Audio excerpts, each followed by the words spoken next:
We grew from 0 to 1,300 employees in 5.5 years. Most businesses suck at marketing, sales, and culture.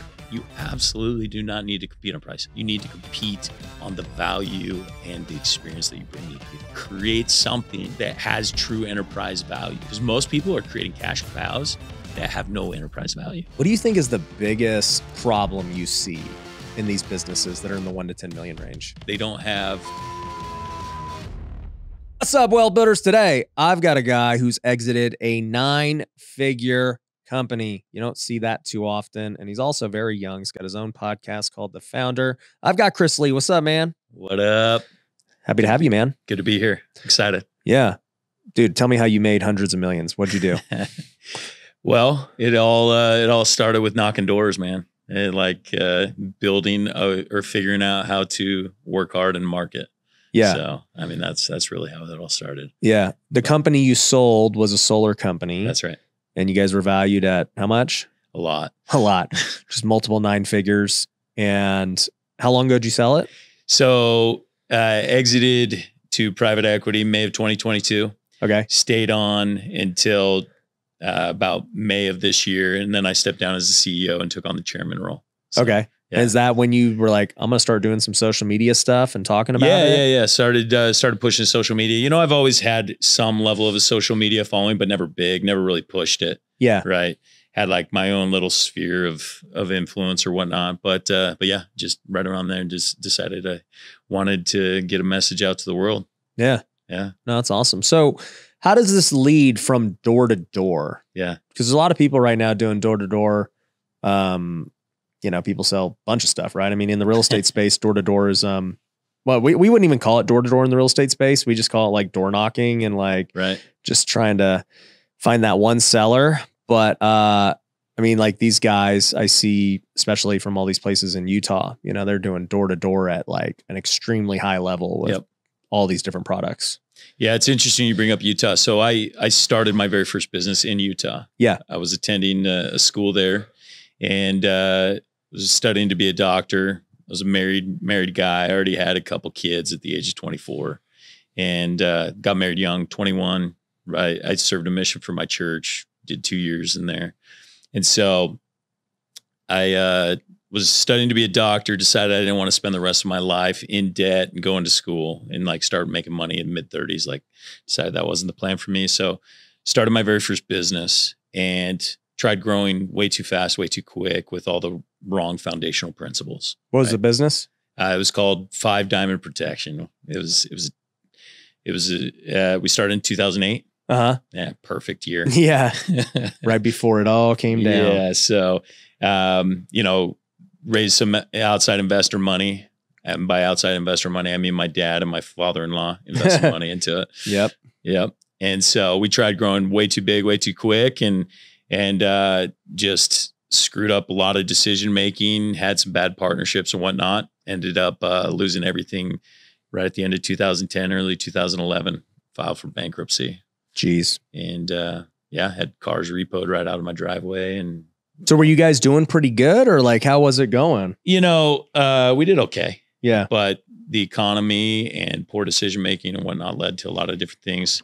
Banks stopped lending on buying the contracts that we sold. Yeah. And so we needed 120 to break even every single month, and they limited us to 100. Just a bunch of things. Yeah, you know what's funny is obviously we've kind of gone through a recession in the last year, and it always shows your weaknesses. Yeah. You know, when stimulus money's flowing, you don't realize how many holes and how much waste and all this stuff that's going on in your business. And then when it stops flowing, you're like, dang, dude, we got to pivot. And yeah, it's like, it sucks going through it. But then when you're done, you're like, man, I'm glad that happened. Right. And now you just made me think, you said you sold in May of 2022. You picked literally the perfect time. It was good timing for sure. Yeah. We definitely picked good timing. But yeah, so, you know, after going through bankruptcy, I tried starting other businesses and did okay. They were small, and I thought really small. I became very conservative after going through bankruptcy, right? Like didn't want to scale, didn't want to grow, wanted to control everything, no debt, no nothing, right? Like just you're Dave Ramsey guy. Yeah, dude, I read Dave Ramsey during that time. Yeah, never again. Isn't that funny that like people like, especially Dave, like one bad event just sends them over the edge on like the other extreme of like, nope, literally no debt period. I don't care who you are. Yeah, absolutely. So yeah, that was, a couple of years of going through that. And then I realized, man, I still had a lot to learn. So I went through what I call my point in my career, like paid education. So I went to work for other people. And I spent 4 years specifically with the desire to study high growth CEOs. So I went and I worked for a couple of big companies out of Utah and worked as an executive level for some of these, running offices, doing different things. But like I was studying every single move that Todd Peterson was doing, some of these different guys, and the way that they were building culture, the way that they were growing, knowing that like one day when I was ready to go, that I was going to take a lot of these principles that I was learning. So yeah, spent 4 years from 2012 to end of 2016. So it was about 4.5 years. Experienced 2 different IPOs during this time. Like, I mean, we saw some massive growth. Like I helped one company scale from 0 to 28 locations in under 2 years. And then finally I was like, all right, I'm ready to go. What were you guys selling? That was solar. That was solar. Okay. That was solar. And so we built that business throughout the country. I was an executive. I was making a lot of money for what I was doing. And then just decided to step away, and it was a pretty big surprise to everyone. And then I spent 6 to 8 months trying to figure out what I wanted to do next. Chased a couple different things, did some international energy projects, things like that, and dove deep into internet marketing and figured out the paid side of internet marketing. And so when we launched fall of 2017, we launched fully into the internet marketing space to generate leads, no more door knocking. Where did you learn internet marketing, and what made you do that coming from the old school background? Yeah. So, the thing that always frustrated me in door-to-door sales is when I was over the experience as far as like knocking on somebody's door, I was phenomenal, right? Like I could take that one person, sell the world to them, and they would pay whatever I was requesting from them. But the difficulty they always had for myself was scaling and replicating myself to all these guys, right? And so like building teams, I wanted to replicate myself. And that was the only way that I could do more than what I personally could do. And so I was always frustrated in that like you could only knock on one door at one time. And so I was always intrigued by different internet marketing. I started an SEO company in 2012. I'd always dabbled in internet. So we grew from 0 to 1,300 employees in 5.5 years. That's crazy. And so we were, Financial Times named us the 6th fastest growing privately held company in the nation, any company. Had got the Inc. awards. I think we were the 12th fastest on Inc., all that stuff like that. And so, but yeah, we did it through scaling through internet marketing, creating warehouses throughout the US in which we would go and install the systems. And then we had a remote sales team that would. You already knew the sales side. Yeah. So that part was easy. The sales side was easy. I just needed a way to replicate myself across 10,000 screens. Yeah. It's crazy. And I have not sold a company for hundreds of millions, but I had that same, realization when I decided to get on social media during the pandemic. I was like, where's everyone at right now? They're just looking at their phones, not knowing what's going to happen, trying to watch YouTube and all this stuff. And I was like, what if I was just the guy on the phone? Right. What would happen? Yeah. And it was just like the light bulb went off. I was like, this is the future. This is where people are going to be. And it's not like social media was unknown. It's not like internet marketing was unknown, but it just like clicks. Right. And you're like, wow. Yeah. Going door to door is not very smart. Like, well, the interesting thing, we were actually the first one in our space to actually go to real internet marketing. Prior to us, it was only pay-per-click. Guys were doing like Google and that type of stuff. You're running funnels and VSLs and all this stuff. Yep. So we started running funnels. We started doing Facebook, YouTube, all the stuff which we termed digital door knocking. Yeah. Did you end up learning from like the traditional gurus like Russell Brunson and stuff, or what? Absolutely. You know, that was definitely part of it. Like I was a part of the whole funnel hacking. I was like, you know, fanboying that whole thing. But then I realized like, oh, you would have to have been the biggest funnel hacker. Yeah. You know, I was the most like in the funnel hacking community, I wasn't the traditional, hey, sell a bunch of information. And so I was like this guy that people would like poke at with like a 20-foot stick. like, wait, you do brick and mortar and internet marketing? Like, how does that work? You can sell a real thing. Yeah. Like I had a real business and like, you know, I became buddies with Alex Hormozy and stuff through the process. And we're like, dude, me and you are like the only ones with real businesses and everybody else sells fake crap, you know? And anyway, so yeah, that was a interesting experience. But yeah, I mean, we did you know, close to $1 billion in sales, internet marketing. So entrepreneurs, if you want to grow your business, there is no better investment than your own personal brand. The smartest thing I ever did was start creating content and investing into my brand. Ever since then, we've been able to triple our business. I've been able to raise more money than ever to continue buying more real estate. And it's all because I create content just like this. Now, a lot of people have asked me, Ryan, how am I supposed to do it? I don't know where to start. I don't know who's going to edit it. I don't know even what kind of setup or camera or anything to do. Well, here's the thing. We can help you with all of that at Pineda Media.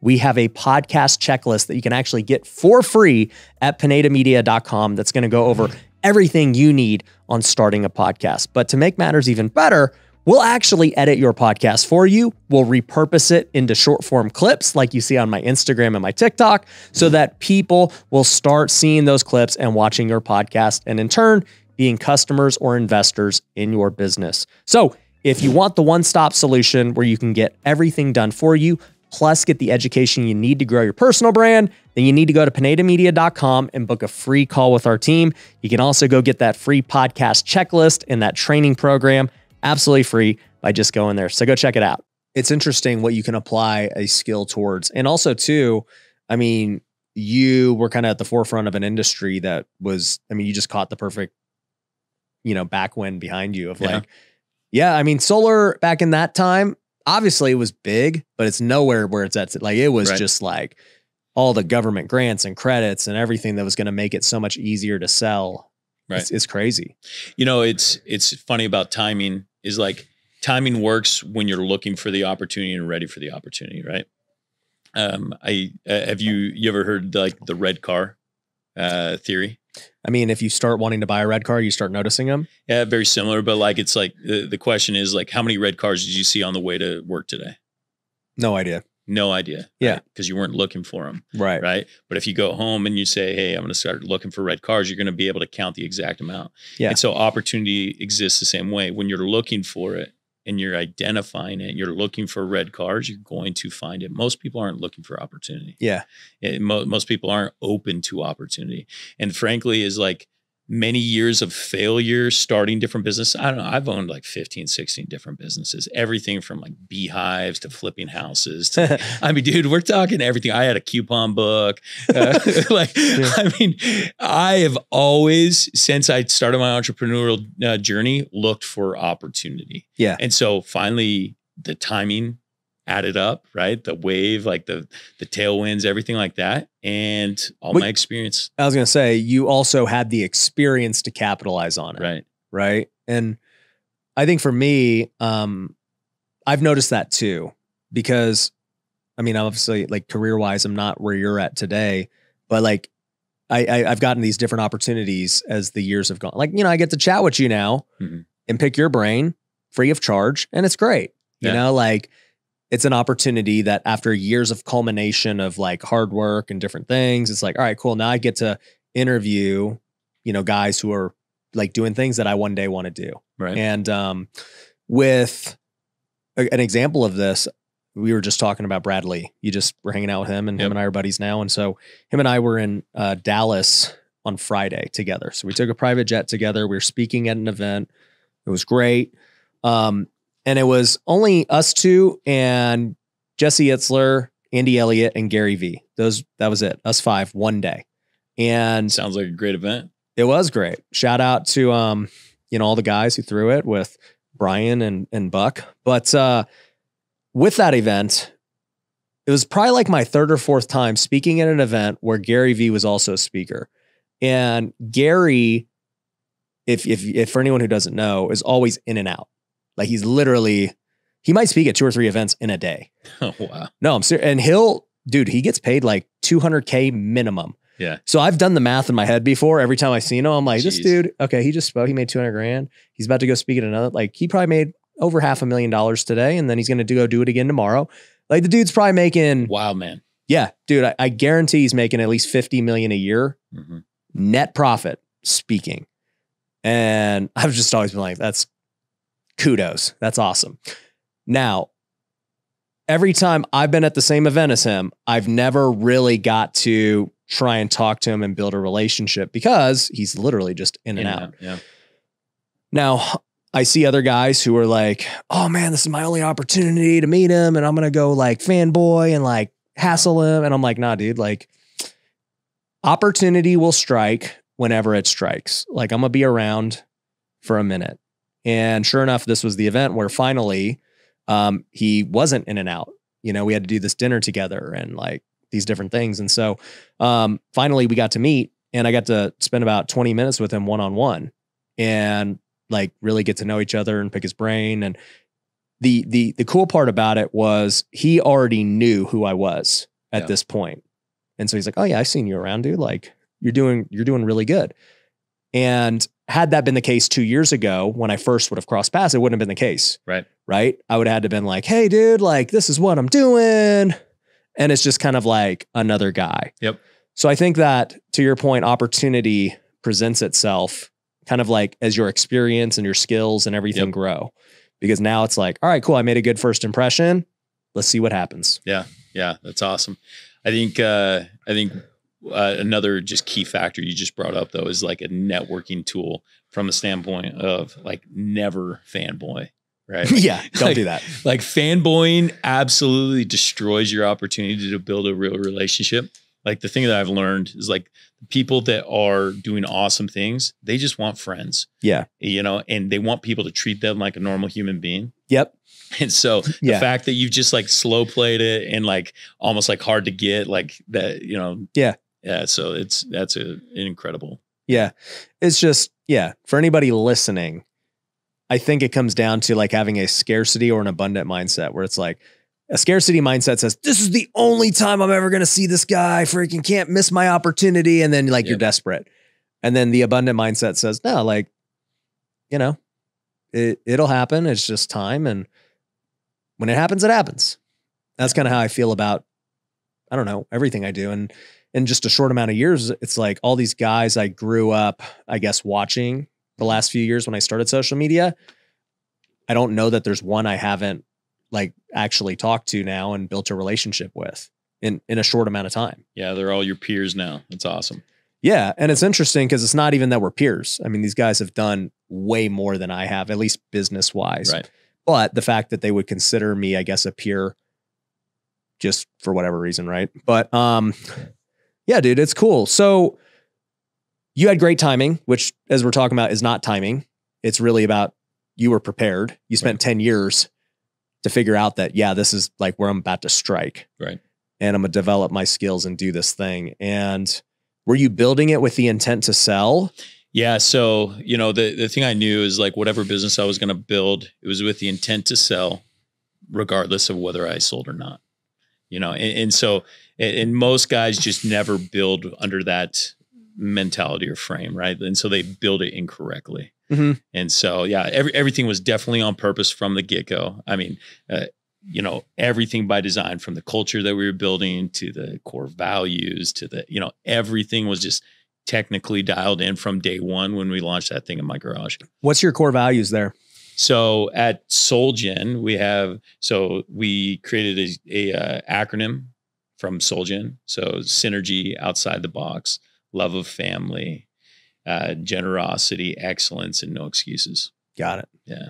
Love it. So, and then we have a meaning behind every single one and whatnot, and then mission statements and all that stuff. So for those who don't know, like I've talked about core values a lot. Why are they so important? I mean, those are your driving factors. That's what you should be hiring, firing, and actually like analyzing your employees off of, are they living this? Are they doing this? Because like the core values are really what pushes the business forward.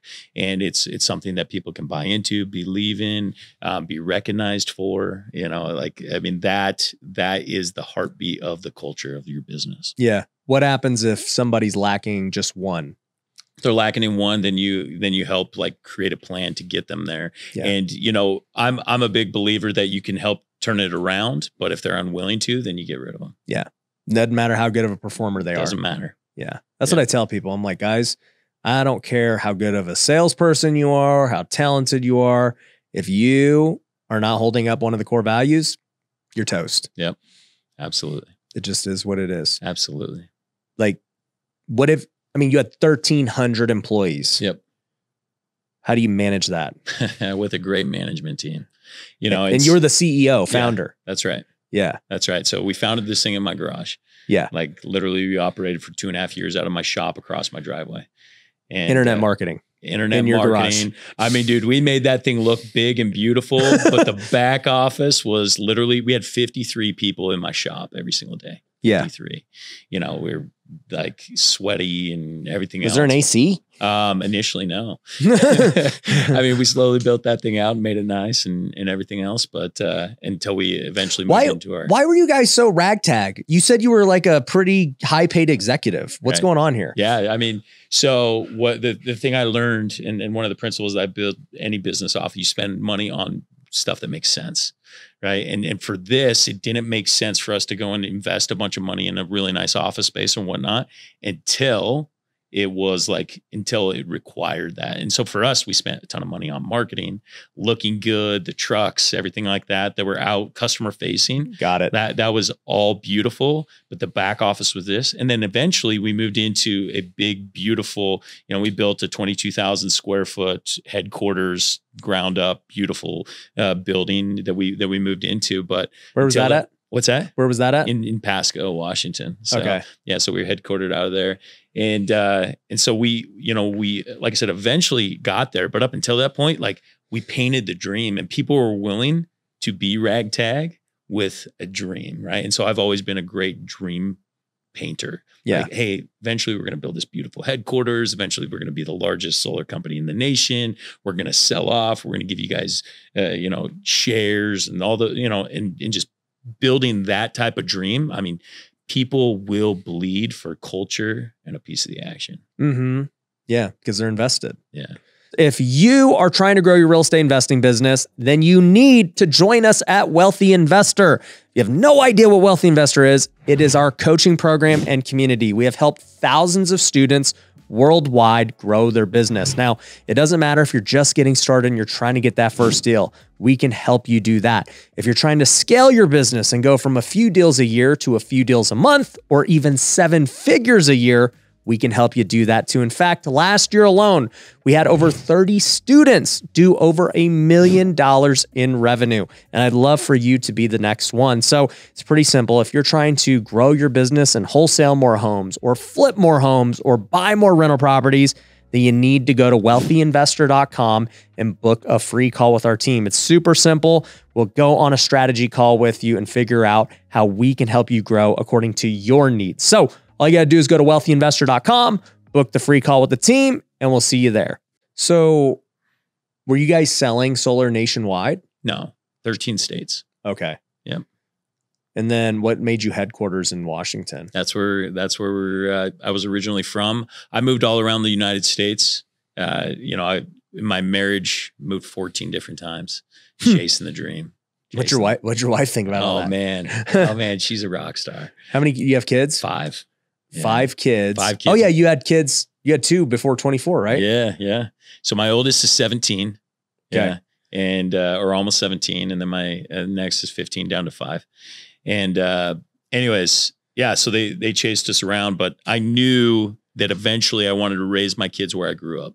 And so that for me, family and God above everything else. And so like no amount of money or whatnot can make me sacrifice that. Mm-hmm. And so putting them back up there was where we wanted to be, even if it wasn't the mecca of business. Yeah. We made it the mecca. Like I love the story of Walmart and what those guys did for Northwest Arkansas. Have you ever been to Northwest Arkansas? Nope. Oh my gosh. Go to Northwest Arkansas. It is absolutely incredible. I was going to say, what the heck am I going to do there? Oh man. It is amazing to see what Walmart has done to a small town, transformed it. I mean, dude, everything there is built in the last 20 years. Big, beautiful, amazing construction. And so the thing that we always preached is like, look, we are going to do to the Tri-Cities what Walmart did to Northwest Arkansas. Mm. And so, you know, when we bought our private jet and when we did all these different things, like, I mean, we were and built our buildings and everything like that. Like it was literally transforming the landscape of the Tri-Cities. I love that. Yeah. That's awesome. Yeah. I don't know if you'll find me in Arkansas for any reason. Dude, I'm telling you, if you haven't gone out and like just seen the Walmart's operations, yeah, it's something to behold, because they made a rule. It's like 15, 20 years ago. If you have your product on the shelf at Walmart, you have to have an office within 5 miles of their headquarters. Oh, and so it just blew the place up, blew it up. That's what happens when you have a monopoly. Yeah. You can do whatever you want. Yeah. And anyways, it's a cool part of the country. It's actually the only other place I would live in the US.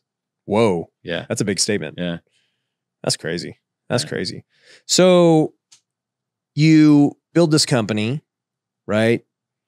You'd never built anything to this size, but you had worked for companies that had sold and other things. So you started developing skills. And what was the hardest part about it, right? I mean, like we're hearing the story of doing it, but obviously there's like, I'm sure there were times where you're like, dude, are we going to make it? Yeah, absolutely. What's going on here? Like, what was the hardest thing you had to do? You know, I mean, business happens in different flows, right? Like, you know, sometimes you're flowing really good and like you feel like you're on top of the world. And then other times, like the thing I've always reminded myself is whenever I feel like I have no problems, like get ready, right? Because it's always around the corner. There's always something big that's going to come crashing us almost to a halt or make me feel like the whole world's caving in or whatever. And those happened over the years, right? Building this business. You know, we were in business 3 months and we had $1 million fine imposed on us by the state of Washington, you know, because they thought that, you know, some electrical standards that we were doing wasn't on par with their books or whatever else. And so getting through things like that was definitely difficult. So, but I think the thing that always kept my head straight was I had a great co-founder, great business partner, and I always spent a ton of money on masterminds and being around people that were way smarter than me. Yeah. So what were some of the masterminds? I mean, I know you were in funnel building or funnel hackers and everything. Yeah. So I mean, I will, any one-off mastermind, I'll go pay 10, 20, 30 grand to go and be a part of. I did baby bathwater a couple times. I went and was a part of with like Setema and Ali. I don't know if you know Setema. I don't know. He just spoke at Funnel Hacking right now this year. But just throughout the time, like at least once a quarter, I'm attending an event, spending some money to increase my network, increase those that I'm around. You know, I met Alex Ramosi in 2019 at a mastermind that I was at in Utah.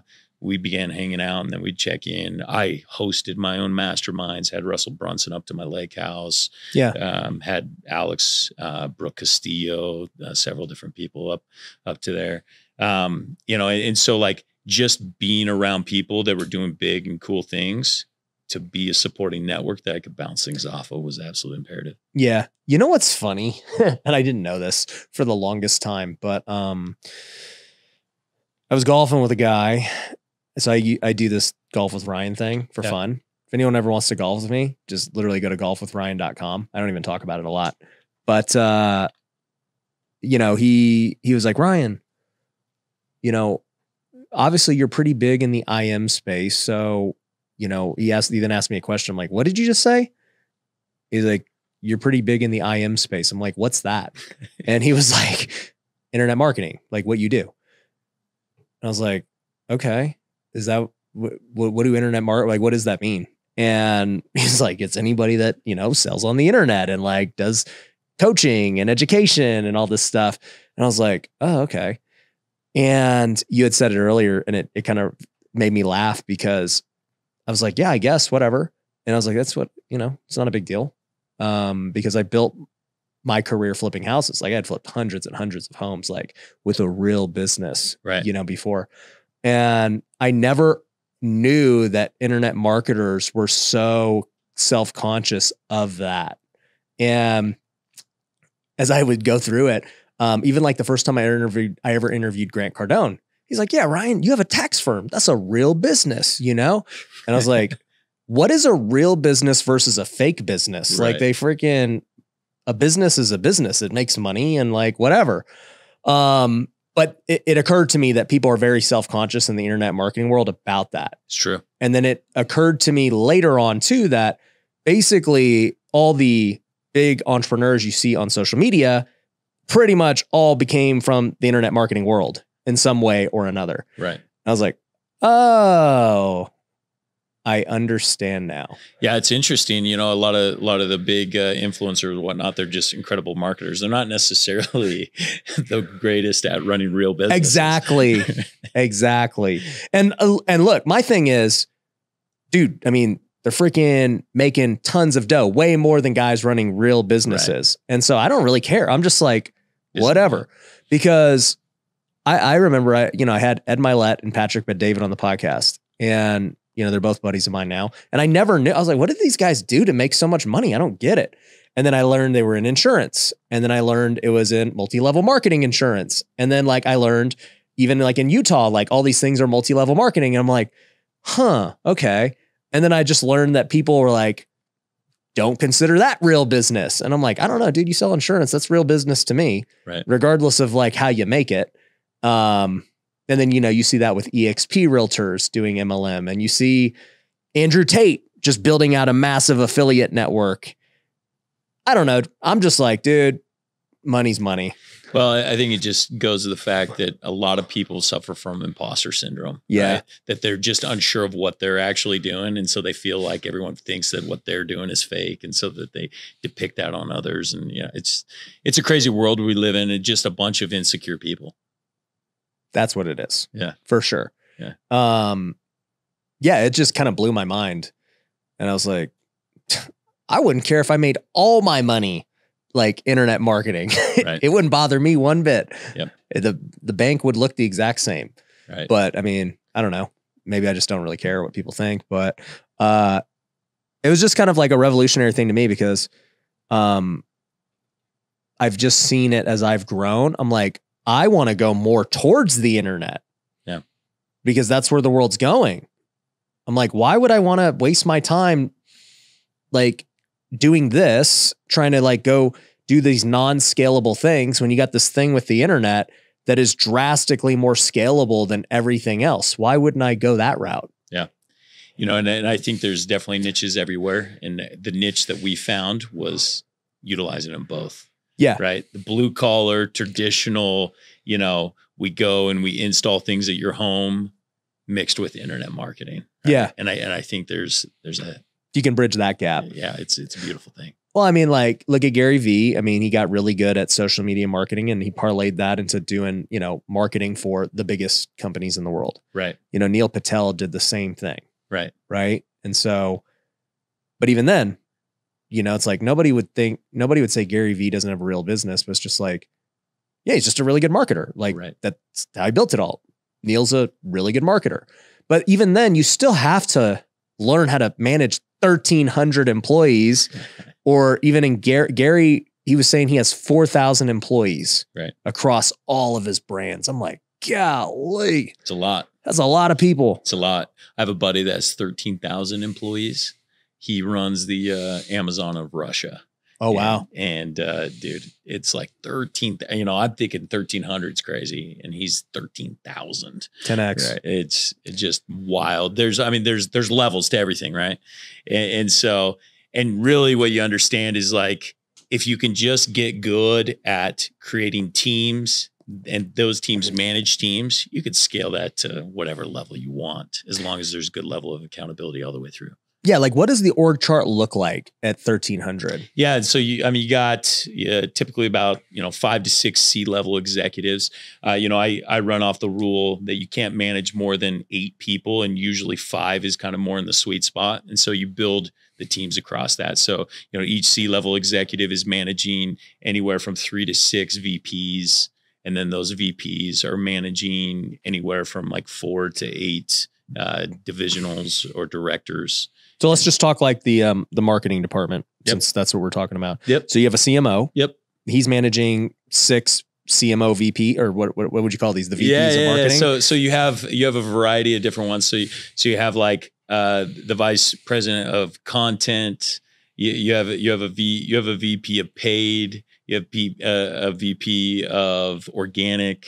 You have a VP of like operations, marketing operations, because there's like a whole like how this all ties in and like plugs into the CRM and like reports all the data, right? And you have data analytics and everything else that's going on, and that's all under marketing, right? And then that's built on all the way down to, your ad buyers that are, specific in specific regions for Facebook only, and, that type of thing. How many people would have been in the marketing department? Oh, our overall marketing group, I think we had, it was like 45, which was actually one of our smaller groups. Like our sales, the sales would have been huge. Yeah, that's the biggest group. Sales is our technicians, our install groups, and everything else. I mean, there's all different types, but yeah, I mean, in the marketing side, it's crazy. I mean, we were spending, trying to think what the number was when I stepped down. It was like $2.5 million a month. And what was the revenue? 28 million per year or per month? A month. Okay. Yeah. That's crazy. Yeah. So yeah, actually I want to know about the solar business, dude, because everybody's jumping into it. So what are the margins in the solar? Like, how does it work? First of all, I would, and I don't say this as someone that has equities, I would actually stay away from it if you don't know it. Okay. Explain. Because right now, the market is getting destroyed by interest rates. Yeah. Year and a half ago or a year ago, we were at 2% interest rates that we were offering customers for 25-year loan. Now it's 8%, and coming from the real estate world, 2 to 8 is significant, especially since your value offer is like, we're going to replace your electric bill or save you on your electric bill. Now, if you're like doubling their electric bill or whatnot, you're like, yeah, what's your value prop? Yeah. And so like we've, our sales teams and whatnot have had to figure out how to sell differently, in the fact that like, hey, we're giving you a stabilized payment. You have no idea where your utility bill is going to be at, right? Giving them more like security rather than savings, and so people that try to get into the space, like there's actually quite a few people that are like, made the quick buck in the business that are going out of business. I mean, like big players, guys that have gotten, that have done 9 figures in revenue that are going out of business like almost every week right now. That's crazy. It's crazy. And so our business has been able to stabilize and do well. Like traditionally, I mean, our first 5.5 years, 6 years, we grew almost 300% a year. Yeah. And so it was just like skyrocketing. This year, plateau. But plateau is phenomenal compared to where the rest of the industry is going. Yeah. So yeah, I mean, we're really all paying for the sins of COVID and everything else. But to your point earlier that you made, like making the right adjustments and everything like that will put the companies that do survive into a thriving position, 1 to 2 years from now. Mm-hmm. So, but if you want to talk solar, I can talk to you about like what the traditional, margins and stuff are. Yeah. What is it traditionally? Yeah. I mean, so most companies, so they flaunt more than what they make. Most companies make 6 to 8%. My company was making 22 to 23%. Why was your margin so much better? We charge a lot more. Okay. How did you justify it? We provided a better customer experience. And that's the thing is like, I just got back from a Harvard program that I'm a part of with a bunch of business owners. The way you distinguish a commoditized product, which solar is absolutely a commoditized product. Like you can get the same exact panel from me as you can get from the guy down the street, right? Yep. You have to the only way you can distinguish that and charge more is better experience. Right. You got to provide a high level of service, create an outside culture with your customers and those type of things. And so that's what we did. We were always the highest price in the market. And, we told customers, we would actually sell to customers that like, look, you can go to Jimmy down the street and you're going to be able to save 40%. Yeah. But are you sure Jimmy's going to be around in 10 years? Why is it important that we make a big profit? Like you want us to make a big profit, so we're around to take care of it. If you look at this as a 2-day investment, go with them. But if you look at this as a 30-year investment, you know where you need to go. Mm-hmm. And so like that was always our pitch, and we provided incredible service, incredible experience along the way. Yeah. Yeah. It's the same thing with house flipping, but reverse, where, you talk to a seller and we'd be like, look, we're not going to be your best offer. Yeah. Like if you want the deal to close quick and all this, great. And if you want top dollar, go list it and do the things you got to do to list it. And so people don't always value the best deal. Right. Yeah. I think that's where a lot of entrepreneurs actually make huge mistakes up front, is they structure their business incorrectly from the financial aspect, right? They don't build in enough margin. They don't build enough margin, and they think like, I need to compete on price. No, you don't. You absolutely do not need to compete on price. You need to compete on the value and the experience that you bring to the people. Yeah, you need to know your spot in the market. There's a good book called Simplify. Mm-hmm. You ever read it? Nuh-uh. Man, I forget. Is it by Richard Koch? Maybe, I can't remember. But basically, he talks about how there are two simplifiers in every business or in every industry, and there's only two ways to win. You are the cheapest. You are Walmart, right, and you have the volume to match it. You're Amazon, or you're the most expensive, and you're going to just win with lower volume, higher quality. Middle class gets screwed. Yep. Yeah. Because if you're in the middle trying to compete on price, but you're not as nice, you're not as cheap, you're toast. Yes, absolutely. Yeah. Yeah. It's amazing like how many subsidiary businesses were developed just off of my business because we brought so much value to the marketplace. People would just be picking up our breadcrumbs and making like a tiny little business off of it. It's funny. Yeah. But it's just that ain't where you want to be. No, absolutely not. So what was it like selling? So, man, it's it's cool the day of, maybe a few days after, and it's a great story. That's about it. Yeah. Like for me, my lifestyle didn't really change. Didn't buy a new house, didn't buy a new car, and I bought a watch to celebrate the experience. Like you were already like paying yourself pretty good, I imagine. Yeah, I was already making good money, and like the thing I've always tried to live by is like, I don't do this for the money, and like money won't change me. It'll only enhance me. And so like, I didn't want that experience to change me. Right. And who I was, but it's phenomenal. Right. Like, and it's grueling to get to the end, the finish line. Like when you actually go through this experience of like hiring a banker and doing a quality of earnings and doing this, that, and the other, going to market, getting LOIs, everything across. Like when you sign one, you go through all the due diligence process. They come in with a rubber glove and they go through your whole business. It is exhausting. How long did it take from the start to finally selling? So we started this process January 2021. So and we sold in May of 2022. Yeah. Yeah. It was grueling. It was grueling. And most people don't know how to go through that experience. Most people don't even know what's required, and most people don't know what to do to prepare for it. And so that's like one of the things that we're doing in the world now is like, we are going and teaming up with businesses, helping them get ready and be positioned, because whether you want to sell or not, you need to be positioned to sell. You need to have your management team in place. You need to have your financials cleaned up. You need to have your operations documented through standard operating procedures in multiple different locations. You need to create something that is value, like that has true enterprise value, because most people are creating cash cows that have no enterprise value, right? And they mix personal expenditures with everything. Like it's wild, right? Like how I go in and look at some of these businesses and I'm like, wow, that is ugly, and we got to clean that up, And so I think you know, going through that experience has given me the opportunity and experience to be able to share with other entrepreneurs, which I'm pretty excited about. And we've began doing. That's really the next phase of my career is going and teaming up and buying into these businesses and being able to help them grow, scale, and build enterprise value. So my friend Brandon Dawson, he's partners with Grant Cardone. So he was sitting there and he was telling a story about how he exited his first company and they wired him $100 million. And he was sitting at the pool, like refreshing his phone, checking it out. And then boom, he had $100 million. And I remember that. Yeah.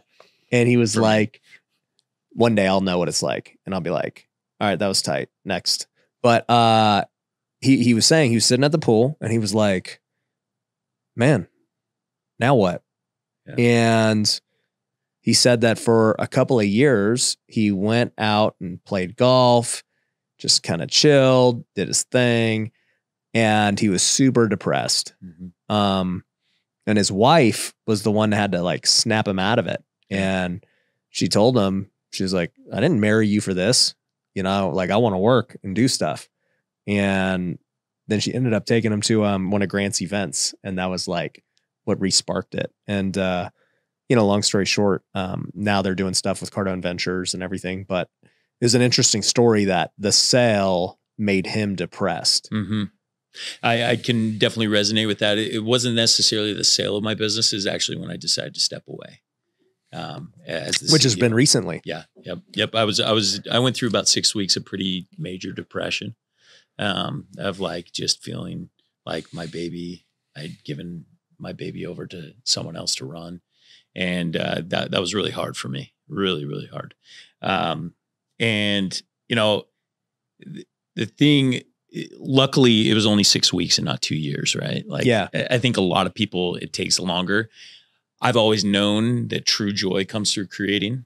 And I think that is a lot based in my faith of like that God put us on this earth to create, and that money is simply just a derivative of creation, right? Value creation.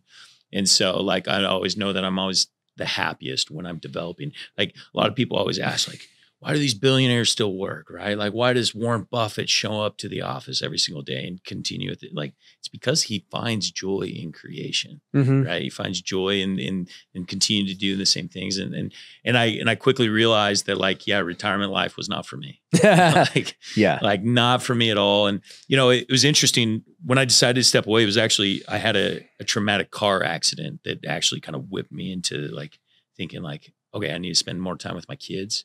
But then when I went and spent more time with my kids, I realized I can't spend 70 hours a week with my kids, right? Like I gotta do something else. Right. And so, and that's where I've shifted directions and that, you know, pushing to the next level. Like it's really not about money. It's about like bringing value, telling the story, like doing cool things with cool people. Yeah. You just can't turn it off. How old are you? 39. Yeah. Like you just can't. You live this way for 39 years. Yeah. You're not going to all of a sudden be like, all right, cool, I'm done. Yeah. But there are seasons and there are shifts, right? Like, cause that season of my life was definitely, you know, 60, 70 hours a week, being the first at the office and a lot of times the last to leave. And, you know, I prided myself in that. But a lot of that meant sacrifice of my kids' games and, you know, different things like that. And I now this new season is like, look, I'm never going to miss a kid's game ever again. Do you have regrets about that?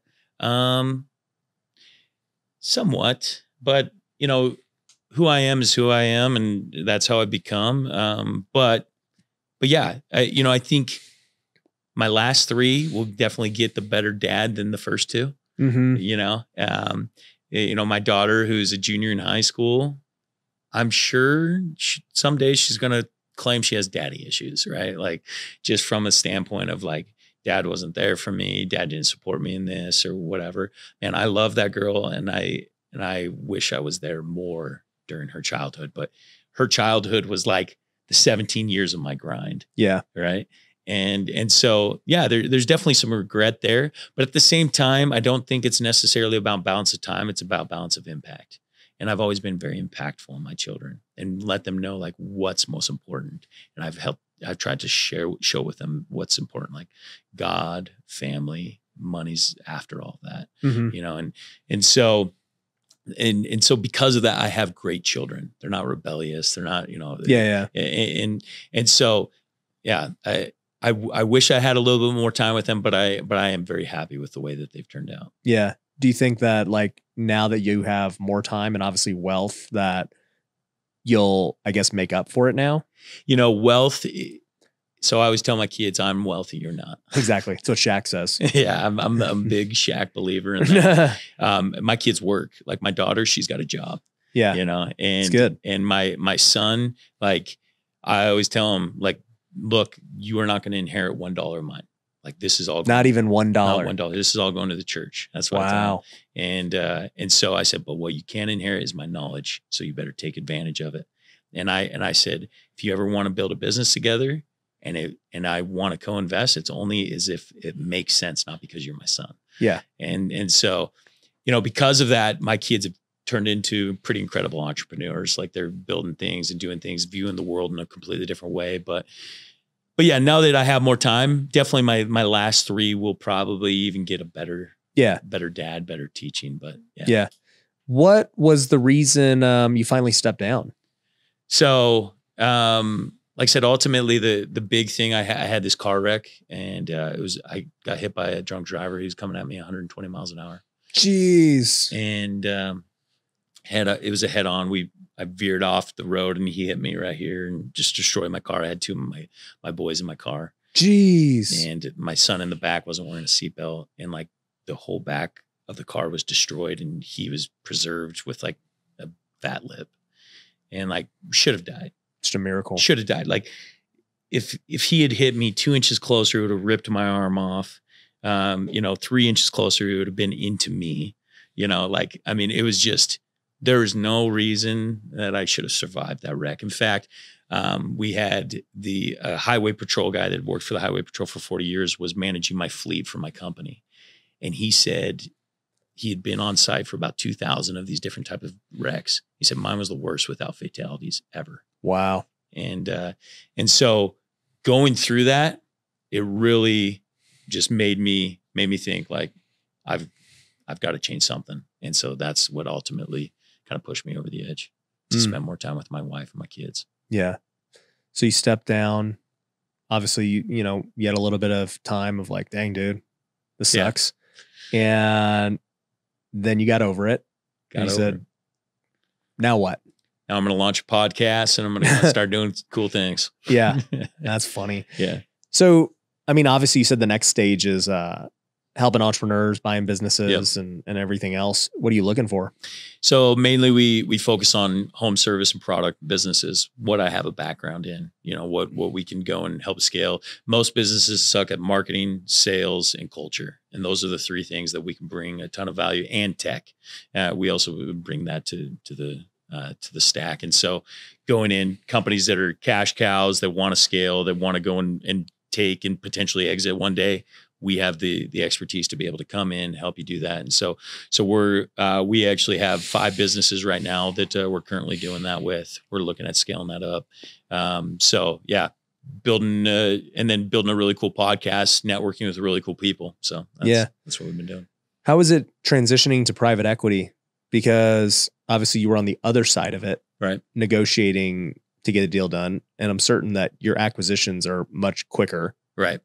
Yeah. I mean, our acquisitions are definitely much smaller, right? We're in like the $1 to $10 million range. Yeah. That are, guys that are kind of just struggling, building that next level of like management team and scaling up. Cause that's usually where those people stay. They're like phenomenal solopreneurs or micro management people, but they don't know how to take it to the next level. And so we have a much like quicker due diligence process than like a traditional private equity group. Yeah. So obviously your due diligence is quicker. I guess for me, because we've bought a couple of businesses too. Yeah. And just looking at the model itself, right? I mean, you're not having to deal with this now because your core business is done. So now like this is the core business, but every time I do it, I'm like, man, is this the best use of my time? Right. It's probably easier to just focus more time on the core business and everything else we're doing. And there's just other headaches that come with it too, and that you're not in complete control. And so I think you bring up a great point. So I think one, if you have a core business, focus on the core business. Yeah. Cause I definitely early in my career, I suffered from the squirrel based mentality, like see a squirrel, chase it. Right. Like, and I think that's where most entrepreneurs go wrong is they try balancing way too many things. Like do one thing fantastic, go as deep as possible, sell the heck out of it, and then go and have fun. Mm-hmm. You know? And so, I mean, that's the advice that I would give to you, man. If like you're trying to do these other things and you have a core business, man, focus on the core business. Mm-hmm. You hit oil digging one hole 1,000 feet deep, not 1,000 holes 1 foot deep, you know? Yeah. So with that though, I guess for your stage, right? You're doing all these acquisitions. What's been the hardest part? The hardest part is saying no, right? Because there's lots of opportunity. And I think that's just it's an entrepreneur sickness that we suffer from, right? Is learning how to say no, because we want to say yes. We see opportunity. I know I can make money in that.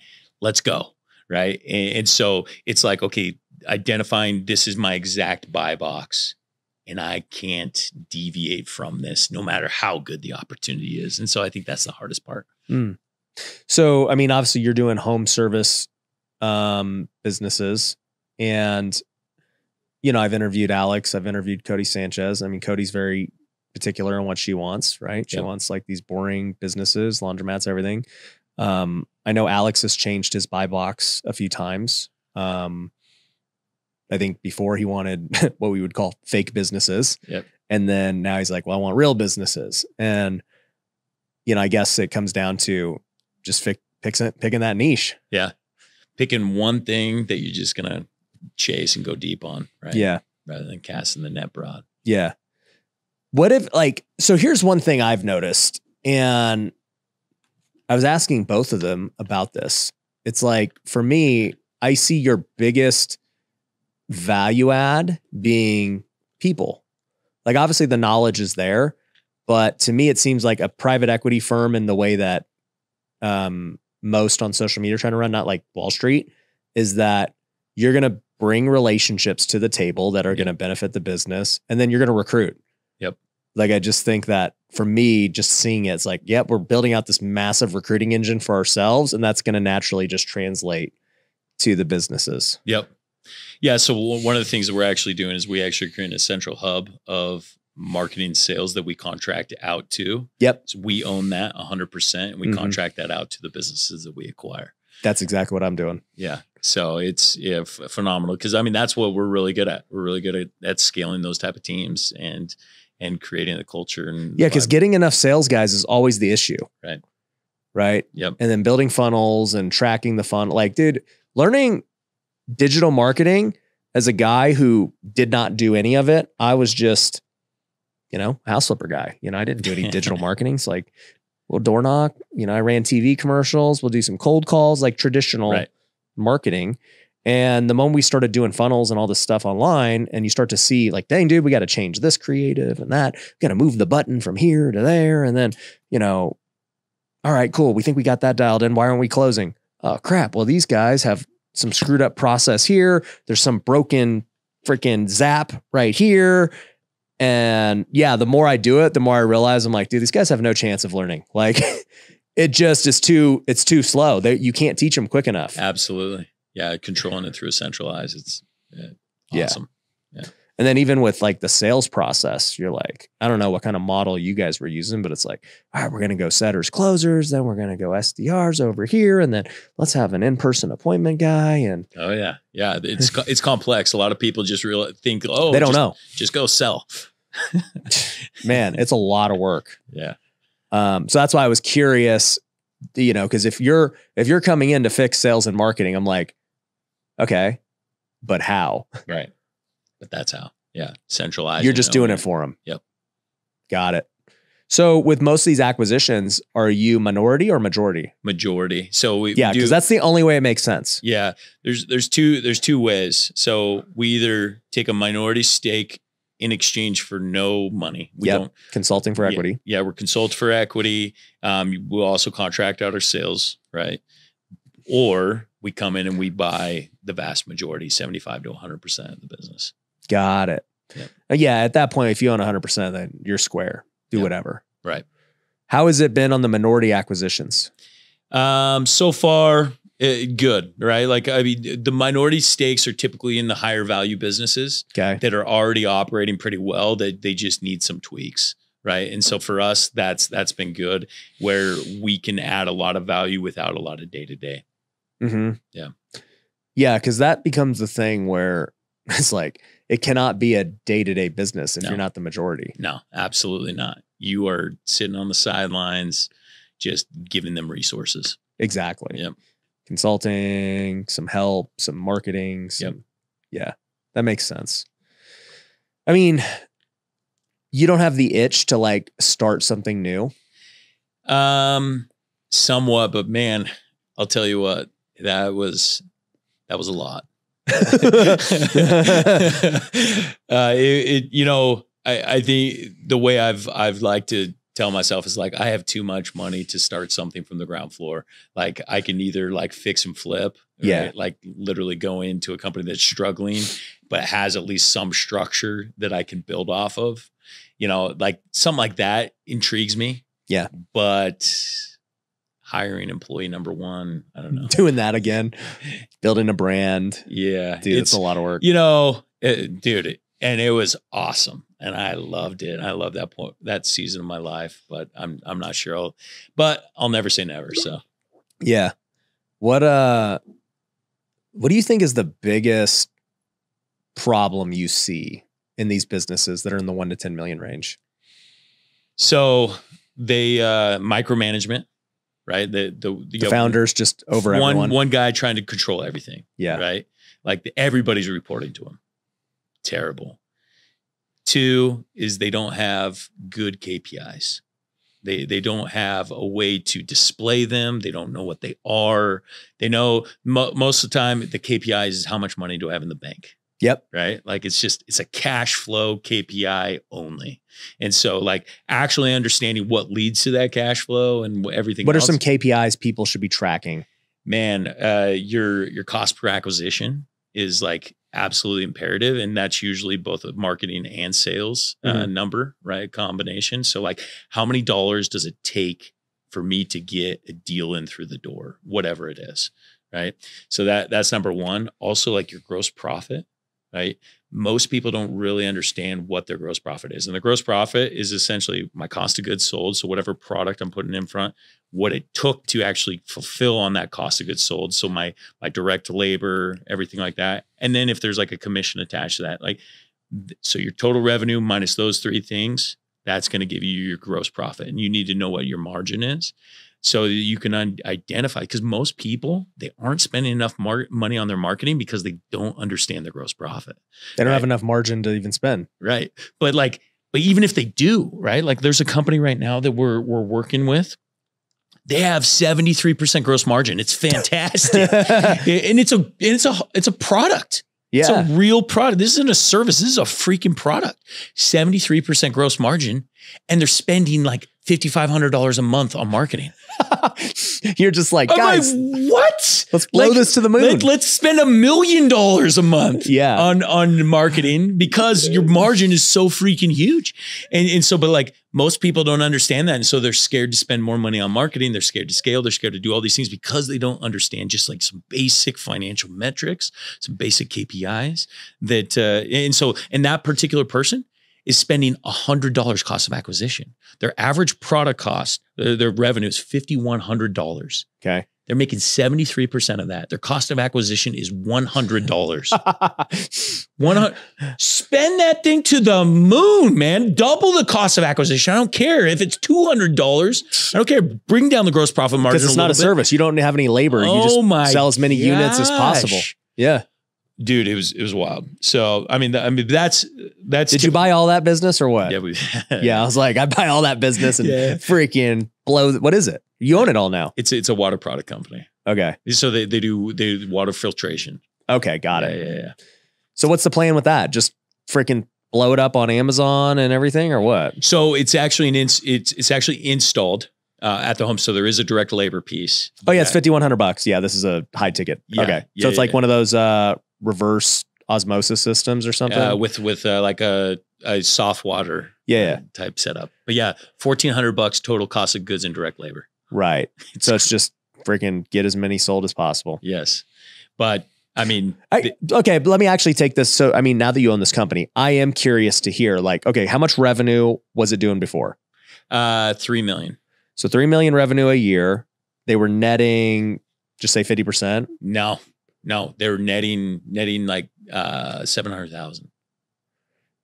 Like where was all their costs going? Just to stupid things like outside consultants, just, but once again, these guys don't understand that like, okay, so you have your fixed costs, which is below the line, right? Like, so you have to use your gross profit margin to cover your fixed costs. Mm-hmm. Like just up your amount of sales and keep the same amount of fixed costs. Right. Because like, that's it. And so like these guys didn't understand that, like literally with their same amount of fixed costs, they could do 10 million. Exactly. Yeah. So they weren't operating at capacity for their fixed costs, but like, I guess for you, okay, your first goal is to get it to 10 million. Right. And you know, your fixed costs will remain the same. And the only thing you have to do is spend more on marketing. Yep. Right. So we are just starting to implement this. This is a fresh deal. Yeah. How long did the deal take to consummate? 4 weeks. 4 weeks. Okay. And why did they want to sell? So we didn't buy 100%. We bought 75. And we convinced him that his 25% would be worth way more. Yeah. So, I mean, with that, right? What's your goal on like how much you're willing to spend to get a customer now? Oh man. I mean, we would spend upwards of $500 a acquisition. So we are just starting out taking over the marketing and whatnot. But yeah, since it's $100, I mean, $1,000. Well, that's what I'm saying. I want to know from your perspective what you would be willing to go to. I mean, I would be willing to get down to like a 40 to 50% gross profit margin. Right. And so with that, counting marketing. Yeah, exactly. So about another $1,100 per acquisition. And what are you going to do to market? I mean, they aren't doing any online like Facebook, YouTube, anything. Like all their stuff, dude, it was unbelievable. Like website on the mobile, do you have their phone number and all their leads are coming through the phone. Okay. But on the computer, it had their phone number. Okay, got it. Like, I mean, dude, we're talking like there are businesses out there doing $3 million a year that don't have basic things figured out. It's wild. Yeah. How long they've been in business? Dude, 10 years. That makes sense. Yeah. They just word of mouth and just whatever. Steady Eddie. Yeah. Steady Eddie. But they're like hiring outside marketing agencies. These guys don't know what they're doing. So let me ask you this. I mean, this is what goes in my head is, and I'm sure it crossed your mind too. You look at this business and you're like, dude, I could do that. Right? It's not hard to go find that product in China, go repackage it, build a new brand site, market the crap out of it. Yep. Why not do that? Time is money. Yeah. Time is money, man. Like if I can go and scale this thing to 10 million bucks within 3 months, like what would it take me to get to 10 million besides that? Yeah. Like if I went and did it myself, it'd probably be a year. Okay. Right? Because I'm going to have to go and figure out everything, start fresh with technicians, start fresh with licensing, yeah. all that stuff. Man, if I can save 9 months, that's worth the price I paid for this business. Mm-hmm. Yeah. No, I agree. I wanted to hear your rationale because, it's one of those things where if you've got the money, then it's like, great, for sure it's worth it. If you don't, it's like, all right, well, it's all good, but this is a great idea. I'm gonna go build this thing and use my skills that way.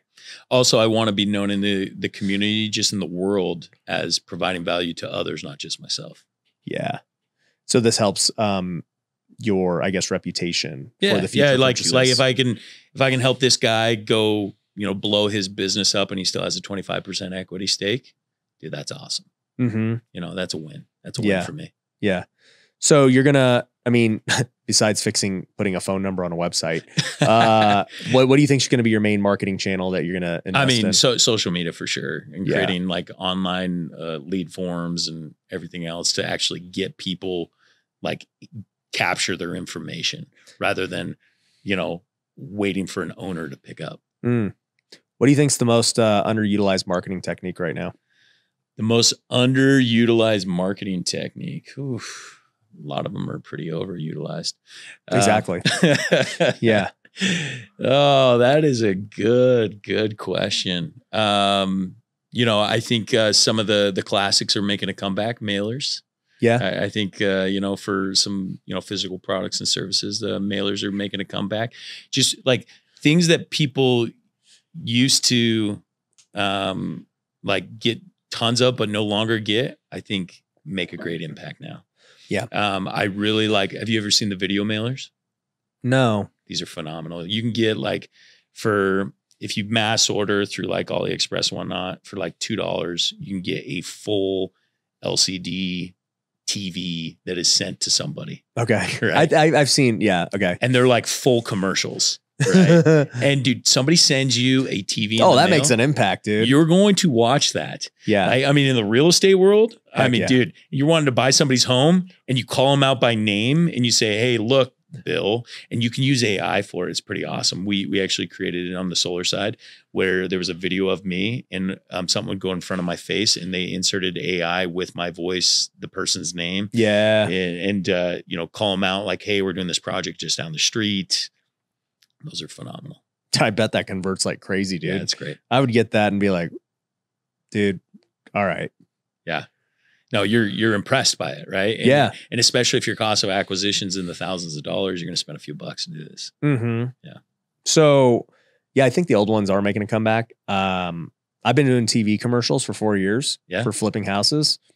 Still working. I literally have run the same commercial for 4 years straight. Working right now. Right now. Yep. So, I mean, these are the classics that are making a comeback. Yeah. Everyone thinks nobody watches TV anymore. So like, good with me. That's awesome. That's awesome. You'll see me on Jerry Springer. You'll see me on the news. And I'm like, hey, if you're watching drama, you probably got some drama in your life. I will buy your house. Yeah, dude. They're so awesome. Yeah. It's going to be interesting to see what happens with social media. TikTok's making a big play against like having like their own online store on TikTok. Yeah. Which is interesting. Instagram kind of already has that too. Right. And so like the way that these things are shifting and that you can actually like use affiliate marketing through, have you seen that? The affiliate marketing through TikTok? No. If you're an influencer, you can literally go to somebody's product page and see what they pay to actually push product. You get a code and everything like that. And it's all set up through TikTok. Oh, so you can just like go into TikTok's thing and say, hey, all right, I'll push that. Yeah. Yeah. You can push it, make 20, 30%. Like and influencer marketing obviously is incredible. Yeah. Right? Like, I mean, it's the reason why podcasts work and the reason why all this stuff works. Yeah. You think you'll ever sell info? Yeah, maybe. Maybe. Yeah. I like it. Yeah. I like info. I host masterminds and those type of things. So yeah. Okay. So I forgot you already been doing it. That's info-ish. Yeah. Well, and it leads to deal flow. Yes. Yep. Which is ultimately, so we essentially right now run a front end that we, if we make some money, great, break even, awesome, but all for the relationships. Yep. Relationships, back end deal flow. Yeah. So at this point, like, you're going to scale these businesses and you're going to keep buying and wheeling and dealing. Yep. Do you foresee like a capacity issue with how many businesses you could actually take on? No, not if you build out the team correctly. It's all like do you have a goal of like, hey, I'm trying to go get 100 businesses, or is it like, hey, I'm just looking for freaking businesses with a certain amount of potential scale? They got to be able to go 9 figures, or how's that work? Yeah. Essentially businesses that we can scale to 9 figures, exit and move on. Okay. Yeah. So that's the buy box, and you'll buy as many as you can. Yep. Absolutely. So, I talked with Brad earlier today, like he's got a goal around $1 billion. Like I don't have a financial goal. I have a goal to like be the best version of Chris Lee as possible. And that means like actively creating value. And so like, I want to go and do big, cool, bodacious things like out there, and it'll probably equal billions, but yeah, there's not like a number, because whenever I have a number that I attach like meaning to, when I reach it, I find no meaning. No, yeah. The goal, I tell people this all the time. So actually, you know what? This is a good question. So one of my employees, he goes, "Hey, Ryan, how do you define success?" And I thought about it for a while, because to your point, success has never been about hitting a certain goal, right? Obviously you have a goal. Hey, I want to exit, and hopefully we sell this amount, or I want to get this net worth or this amount of revenue. And like, you hit goals along the way during the journey. And then you hear people talking about like, well, it's not about the destination, it's the journey. But for me, I've always felt successful. Even when I was broke, I was a minor league baseball player making no money. Today I feel successful. Three years ago, I felt successful. Right. Am I anywhere near where I want to be? No, I'm not. But I still feel like I'm freaking the man, right? And I felt that way 10 years ago when I married my wife and we had nothing. I was like, I'm the man, dude. This is great. So I'll tell you what I think, but what is your version of success? My version of success is getting up next to the woman I love in a home that I find joy in, and doing incredible things with incredible people that are new and above what I've done before every single day. And so like, I know that home ownership isn't a good financial move, but it's an emotional move. And so like me, we live on 23 acres, and we have created this paradise of that. Like my wife never wants to leave. In fact, she hates traveling because she just loves being home. So I got rid of the jet. Yeah. And so, there's that aspect, but like just doing cool new things, meeting cool new people. Like I love being among the people. And if we can make a bunch of money along the way, so be it. And I just want to create value. I love creating value. For me, that's the definition of success, is creating value anywhere and everywhere. I love it. I love it. Yeah. For me, I thought about it as he asked me it. And,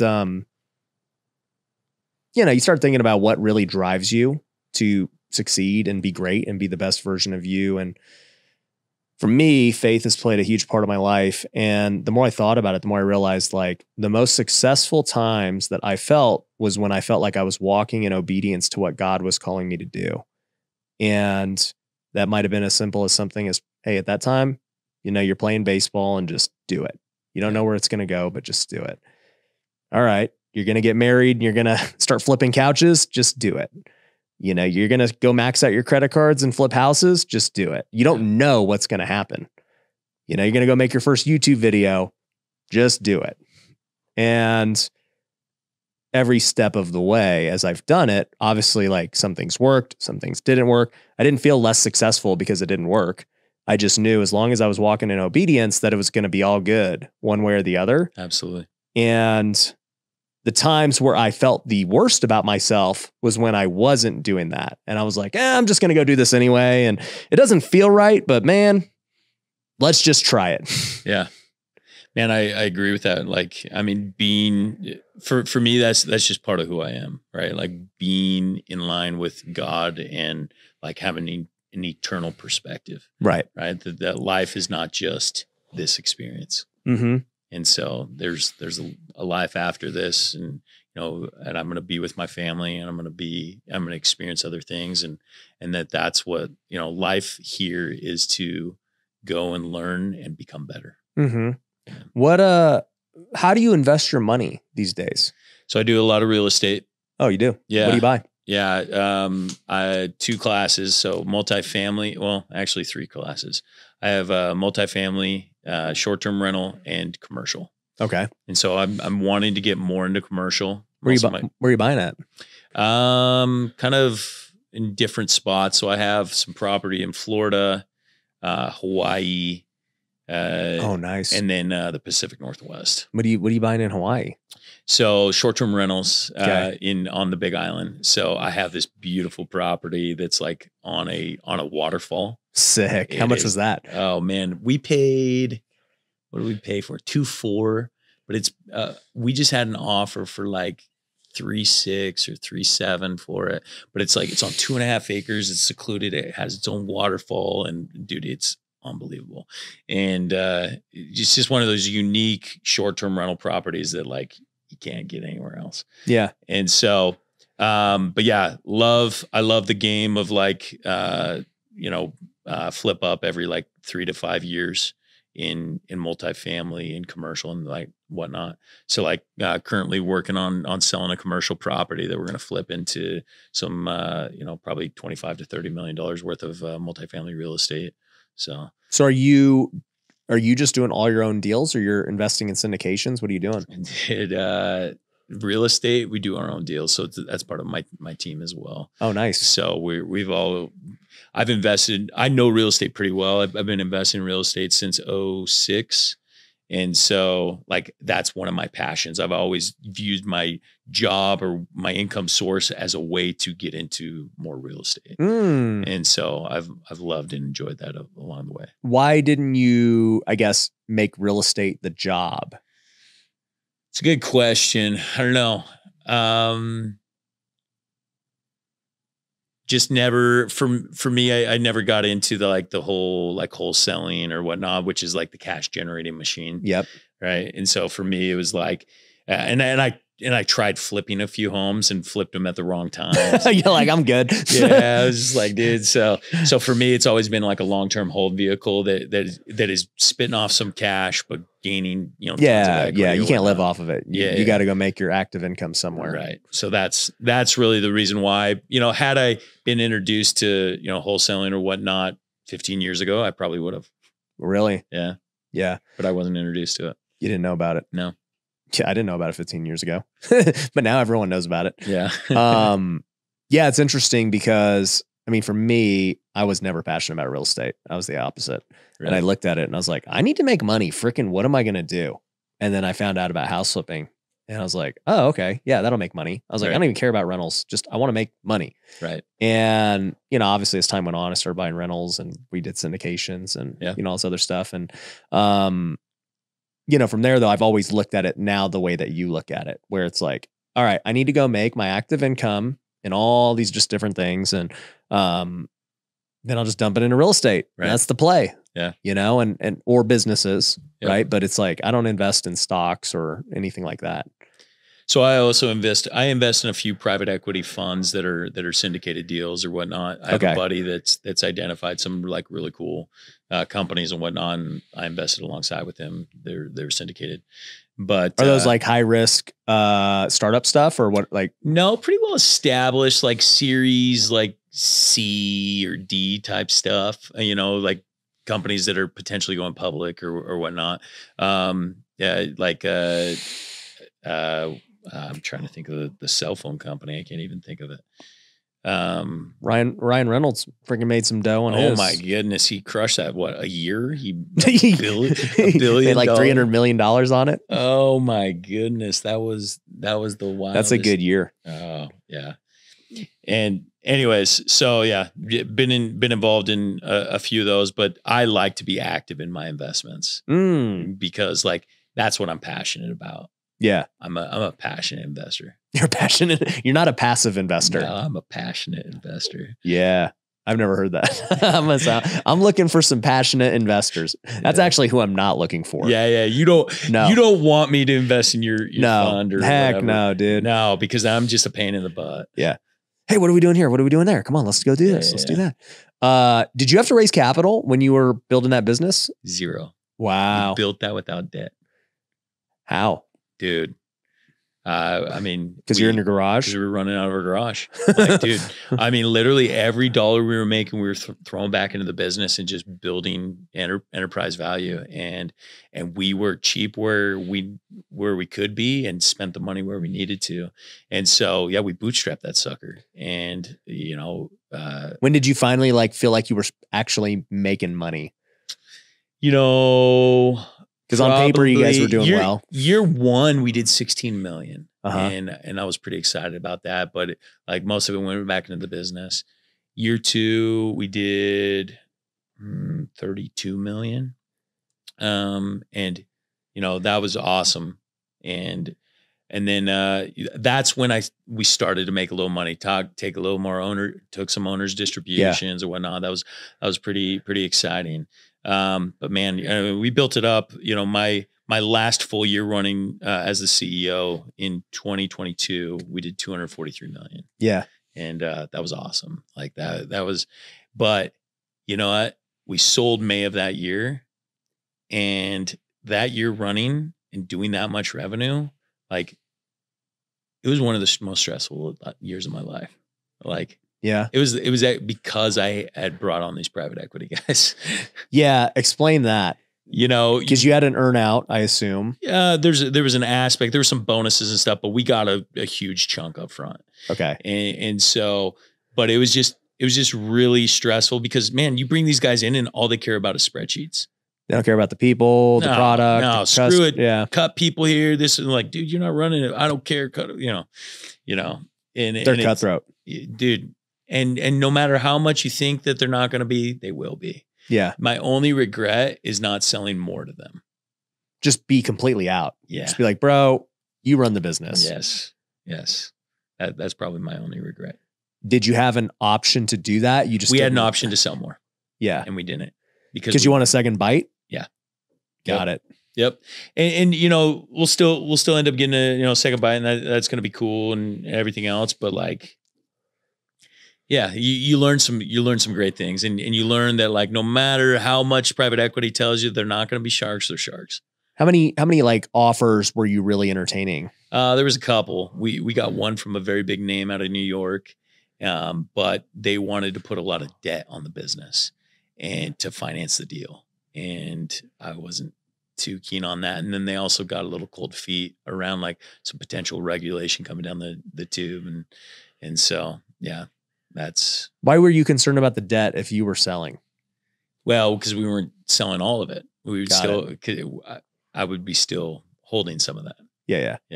So you ended up going with this other company, and obviously, like their goal is to just grow it to flip. Yep.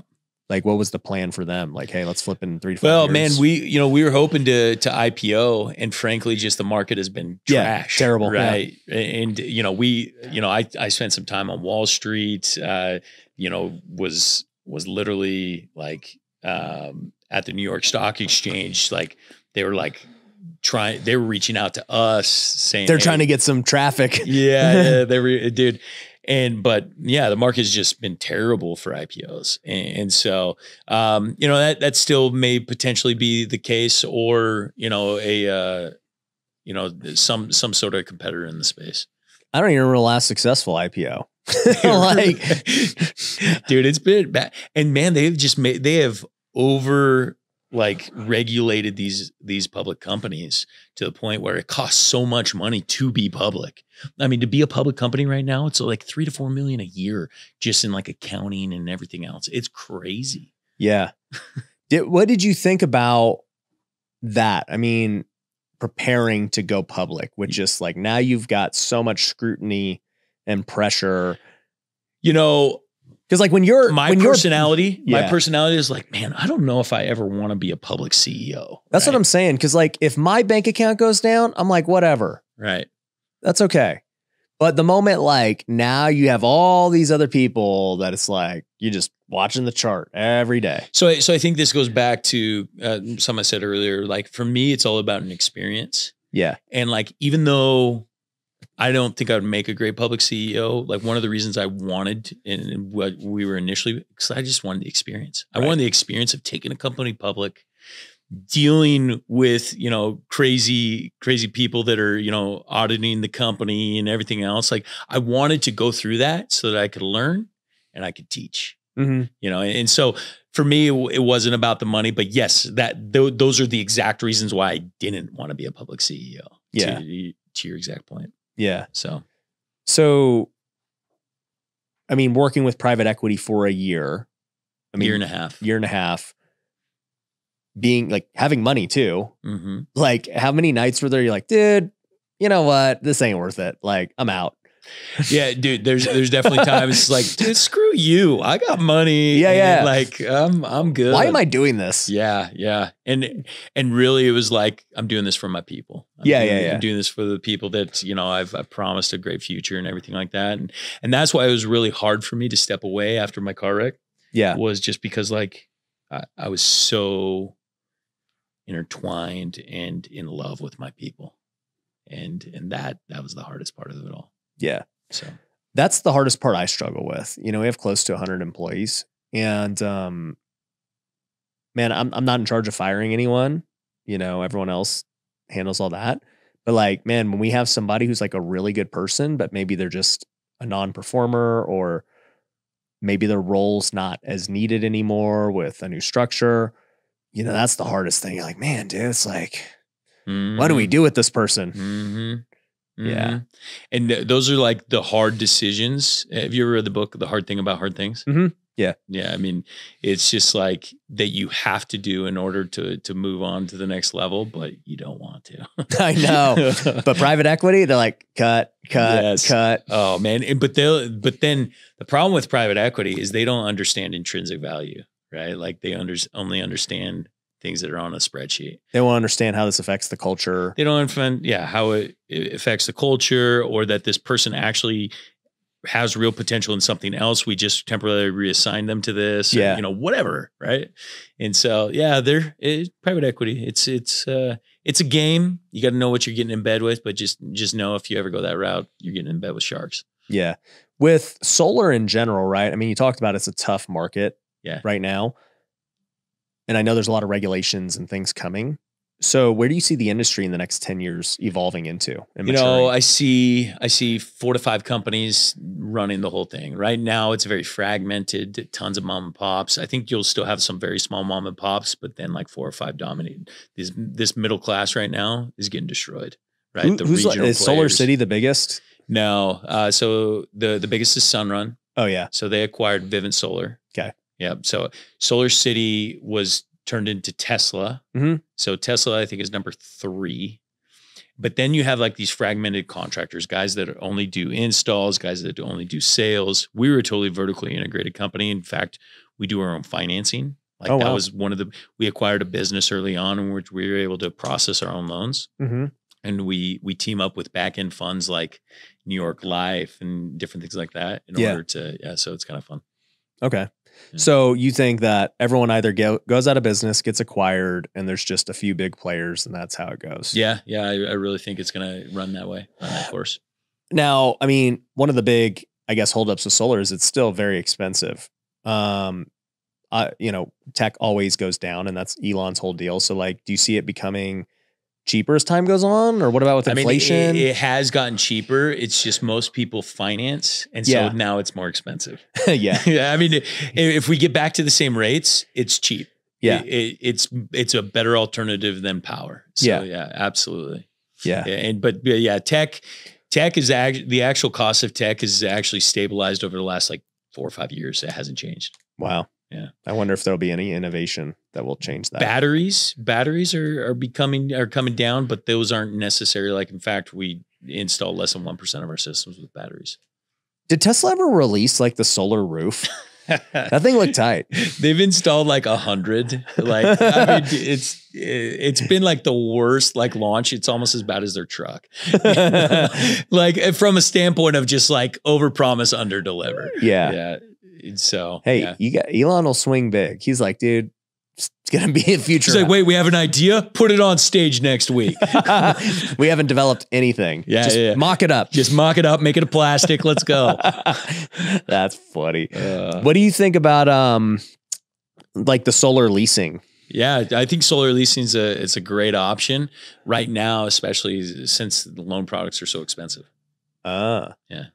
So I mean, from a company perspective, what would you rather have from like what's more profitable?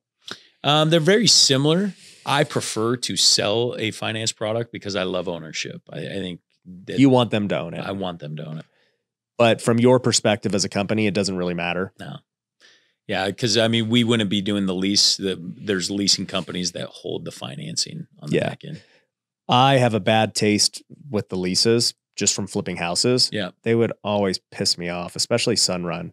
Right. Like, you know, every time we'd buy a house to flip, they're like, all right, you know, Ryan's got to qualify for this lease and all this crap. And he's got to personally do it. I'm like, dude, we're flipping this house. Like, this is my LLC. Nope, you can't buy the house. I'm like, hold on 1 second here.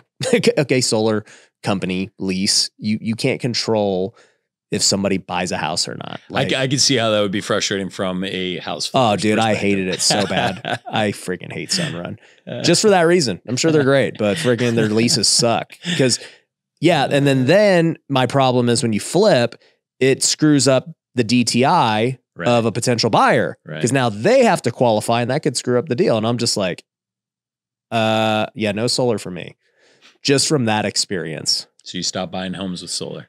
No, we'll still flip them. But I mean, like my house right now, I don't have solar, and it's just because you have bad taste in your mouth. Yep. Just like what you had from 2008. I'm just like, nope, no solar for me. And you know, the guys door knock all the time, and I get recognized a lot if I'll answer the door. And they're like, oh, dude, like, so you got to get, and I'm like, no, I'm good. I'm good. I'm sure the math probably makes sense if I, you know, hold this house for 5 years or more. Odds are I'm not.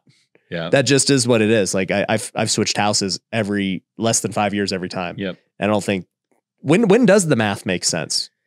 I mean, a lease always makes sense because typically you're selling not to a house flipper, right? Yeah. And so if I'm selling to the next consumer, they're going to have no problem qualifying for it or whatnot, because it's like you add like $150 to their DTI. Yeah. You know, and so, but yeah, so it almost always makes sense. Like, and it really depends on what the utility is, because the cost of utility against the cost of solar, right? And every utility ranges. So yeah. You know, for us in Washington State, it's some of the cheapest power in the nation, and we still figure out how to sell it. Yeah, I guess it becomes like if you own it, the big problem becomes like, all right, well, I got this $50,000 system. Am I going to get $50K more? Right. You know, but typically you're carrying a loan on it, you know, and so it kind of balances out. But yes, you know, if you look at Zillow's studies, they say on average, it's going to add about $4 a kilowatt or $4 a watt. Okay. Yeah. I did get solar actually back in 2014. I did get it early from a door knocker. And at that time, I was very price conscious of everything. And so I want to say the system I got was like all in back in that day on a 1,600 square foot house. I really want to say I spent like 13 grand. Wow. It was cheap. So it was a small system. It was small. Yeah. And my payment, I don't know, you know, it was like a couple $100. Right. And I was like, yeah, this is great. Yep. You know, and I owned it outright, and it was cool. Yeah. Yeah. That's cool. Yeah. But dude, man, that's a fascinating story. I think there's a lot of takeaways from here. And I think it's awesome that you're sharing your knowledge now on your podcast. And there's a lot of things to learn, obviously. And as I get ready to freaking one day exit, I'm going to hit you up and I'll be like, dude, these sharks are trying to take over my business. What do you think? And you're like, sell the whole thing. And I'm like, deal. Run. Yeah. But no, dude, it's been great getting to know you. I'm excited to see what we can do together. And, you know, guys, if you haven't seen Chris's podcast, go check it out. We'll link to it down below, the founder. I'm going to actually be on an episode with him. So make sure you guys do that. And Chris, where else can they find you? Instagram at Chris Lee QB, like quarterback. So that's across all social media channels, Facebook, whatnot. So what does the QB stand for? Quarterback. It does. So it was actually the very first username I ever had. Oh, I thought you were going to tell me like a story of how you were a legit quarterback. I mean, I was a pretty good quarterback in high school, and I coached quarterbacks for 7 years in as a high school quarterback coach. Okay. All right, cool. So, yeah. So it is legit. It is legit. All right. I thought you were like trying to be a CEO quarterback and doing some corny thing. No, but it is a little bit of corny. I've referred to myself as the QB of life. So the QB of life. Well, but you at least were a QB. Yes. Because there are guys who've never played any sports. Yes. And they're like, yeah, you know, I'm the freaking quarterback. I'm like, no, you're just the business guy. Yep. So anyways, dude, go check them out. Make sure you subscribe. We'll see you later. Peace. A lot of business owners, when they get confronted with things that create stress, resistance, anxiety, fear, it pushes them to indecision, and it's the indecision that kills them. And so I tell business owners, you know, you need to look for those moments where you're like, this is